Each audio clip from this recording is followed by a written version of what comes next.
함께 예배하는 우리 집 믿음으로 세우는 가정. 안녕하세요, 김주영 목사입니다. 아이러브 가정예배 시즌4로 모인 모든 가족들을 이 시간 주의 이름으로 축복합니다. 먼저 마음을 열어 함께 찬송가 210장을 찬양하겠습니다.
고린도전서는 에베소에 머물고 있던 바울이 고린도 교회의 여러 갈등과 문제들을 전해 듣고 그것을 해결하기 위해 보낸 첫 번째 편지입니다.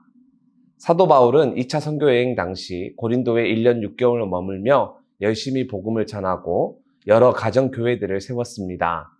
바울이 이전 선교지와 달리 고린도에서 긴 시간 머물렀던 것은 고린도는 당시 그리스 본토와 펠레폰네소스 반도를 연결하는 해상교통의 요지였고 상업이나 무역이 활발해 매우 부유하고 큰 도시였으며 그러다 보니 수많은 그리스 로마 신전이 그곳에 세워져 있었습니다. 따라서 바울은 전략적으로 이곳에 오랜 기간 머물며 고린도 지역을 주요 선교지로 삼았습니다.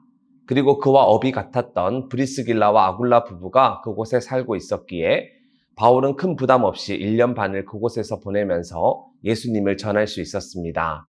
이후 바울은 고린도를 떠나 다른 지역으로 옮겨 다니며 계속 복음을 전하고 교회를 개척했는데 앞서 말씀드렸듯이 고린도 교회가 예전과는 달리 많은 문제와 어려움에 빠졌다는 소식을 듣고 그 문제를 해결하기 위해 편지를 보냈는데 그게 바로 고린도전서입니다.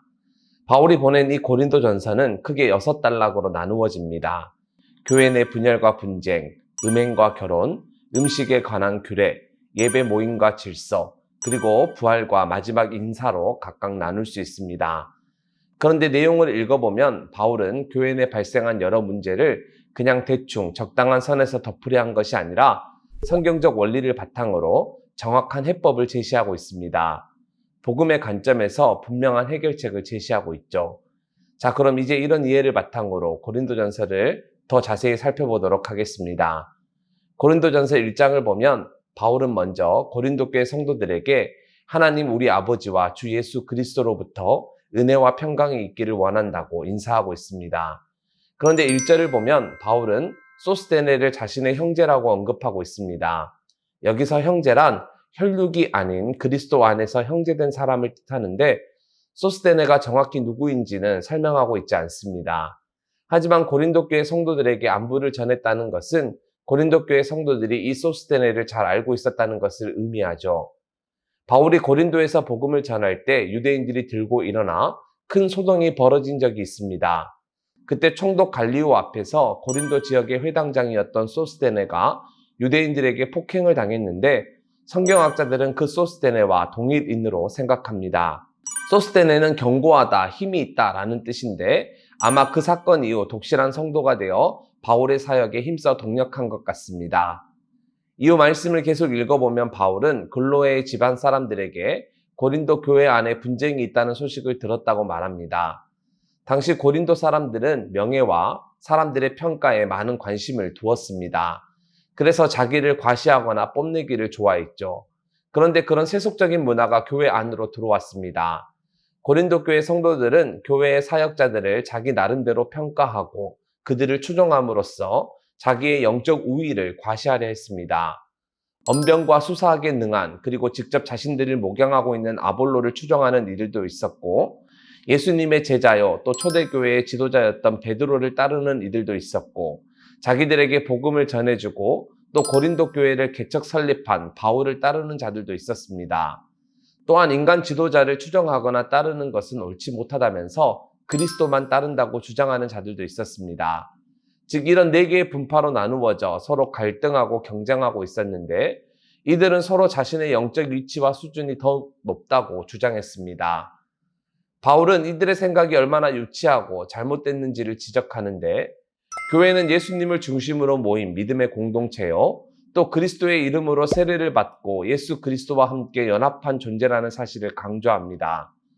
그리고 그들의 시선을 인간이 아닌 그리스도의 십자가로 향하게 만드는데 사도 바울은 세속적인 시각으로 보면 십자가의 도가 미련하고 무력해 보이지만 구원을 받는 우리에겐 그 십자가가 하나님의 능력이요 또 하나님의 지혜라는 사실을 강조합니다. 유대인은 표적을 구하고 헬라인은 지혜를 찾으나 우리는 십자가에 못 박힌 그리스도를 전하니 유대인에게는 거리끼는 것이요 이방인에게는 미련한 것이로되 오직 부르심을 받은 자들에게는 유대인이나 헬라인이나 그리스도는 하나님의 능력이요 하나님의 지혜니라. 즉 사도 바울은 개개인의 능력이나 모습을 자랑하지 말고 오직 그리스도, 오직 십자가만을 자랑하라고 선포합니다. 사랑하는 선문가족 여러분, 여러분들은 이 땅을 살면서 무엇을 자랑하고 싶으십니까? 무엇을 드러내고 또 무엇에 관심을 두고 계십니까? 명문 대학교를 나온 사람은 자신이 그 학교 출신이라는 것을 자랑하고 싶어 합니다. 좋은 직장에 다니면 자신이 그 직장의 직원이라고 사람들에게 알리고 싶어 합니다. 비싼 집에 살면 자신이 그곳 주민이라는 것을 은연중에 사람들에게 드러내고 싶어 하죠. 신앙적인 부분에서도 비슷합니다. 큰 교회, 유명한 목사님 밑에서 신앙생활을 하면 자기가 그곳 성도라고 이야기하고 싶어 합니다. 무슨 훈련을 받았고 어떤 은사가 있는지 자랑하고 싶어 하죠. 그런데 진짜 자랑하고 진짜 내세워야 할 것은 그런 게 아닙니다. 어디 출신이고 어디에 산다는 것은 영적인 측면에서 볼 때 하나도 중요하지 않습니다. 또 큰 교회에 다닌다고 신앙이 크고 좋은 것도 절대 아닙니다. 그리고 그렇게 자신을 과시하고 자기를 드러내는 행동은 오히려 분란과 분쟁을 초래합니다. 그래서 우리는 오직 예수님만을 자랑해야 합니다. 오직 십자가만 드러내야 합니다. 왜냐하면 예수님께서 짊어지신 그 십자가가 바로 하나님의 능력이요 또 하나님의 지혜이기 때문이죠. 그리고 사도 바울은 분명히 언급합니다. 하나님께서 세상의 미련한 것들을 택하사 지혜 있는 자들을 부끄럽게 하시고 세상의 약한 것들을 택하사 강한 것들을 부끄럽게 하려 하신다고 말씀합니다. 그러니 우리는 우리의 것을 자랑하는 것이 아니라 언제나 십자가만을 자랑하는 그런 모든 서문 가족 되기를 바랍니다. 분열과 분쟁이 아닌 일치와 화합으로 나아가는 우리 교회가 되길 소망합니다. 자, 그럼 이제 이런 이해를 바탕으로 고린도전서 1장 말씀을 함께 읽을 건데요. 말씀을 읽은 뒤에 꼭 가족들과 함께 받은 은혜를 나누시기를 바랍니다. 가정예배의 핵심은 가족들과 함께 은혜와 삶을 나누는 것입니다. 그러니 나눔 질문으로 가족끼리 서로의 생각을 이야기하는 그런 시간들을 반드시 가지시기를 바랍니다. 그럼 고린도전서 1장 말씀을 함께 읽겠습니다. 고린도전서 제1장. 하나님의 뜻을 따라 그리스도 예수의 사도로 부르심을 받은 바울과 형제 소스데네는 고린도에 있는 하나님의 교회 곧 그리스도 예수 안에서 거룩하여지고 성도라 부르심을 받은 자들과 또 각처에서 우리의 주 곧 그들과 우리의 주 되신 예수 그리스도의 이름을 부르는 모든 자들에게 하나님 우리 아버지와 주 예수 그리스도로부터 은혜와 평강이 있기를 원하노라. 그리스도 예수 안에서 너희에게 주신 하나님의 은혜로 말미암아 내가 너희를 위하여 항상 하나님께 감사하노니 이는 너희가 그 안에서 모든 일 곧 모든 언병과 모든 지식의 풍족함으로 그리스도의 증거가 너희 중에 견고하게 되어 너희가 모든 은사에 부족함이 없이 우리 주 예수 그리스도의 나타나심을 기다림이라. 주께서 너희를 우리 주 예수 그리스도의 날에 책망할 것이 없는 자로 끝까지 견고하게 하시리라. 너희를 불러 그의 아들 예수 그리스도 우리 주와 더불어 교제하게 하시는 하나님은 믿부시도다. 형제들아, 내가 우리 주 예수 그리스도의 이름으로 너희를 권하노니 모두가 같은 말을 하고 너희 가운데 분쟁이 없이 같은 마음과 같은 뜻으로 온전히 합하라. 내 형제들아, 근로의 지편으로 너희에 대한 말이 내게 들리니 곧 너희 가운데 분쟁이 있다는 것이라. 내가 이것을 말하거니와 너희가 각각 이르되 나는 바울에게, 나는 아볼레에게, 나는 게바에게, 나는 그리스도에게 속한 자라 한다는 것이니 그리스도께서 어찌 나뉘었느냐? 바울이 너희를 위하여 십자가에 못 박혔으며 바울의 이름으로 너희가 세례를 받았느냐? 나는 그리스도와 가이오 외에는 너희 중 아무에게도 내가 세례를 베풀지 아니한 것을 감사하노니 이는 아무도 나의 이름으로 세례를 받았다 말하지 못하게 하려 함이라. 내가 또한 스데바나 집 사람에게 세례를 베풀었고 그 외에는 다른 누구에게 세례를 베풀었는지 알지 못하노라. 그리스도께서 나를 보내심은 세례를 베풀게 하려 하심이 아니요 오직 복음을 전하게 하려 하심이로되 말의 지혜로 하지 아니함은 그리스도의 십자가가 헛되지 않게 하려 함이라.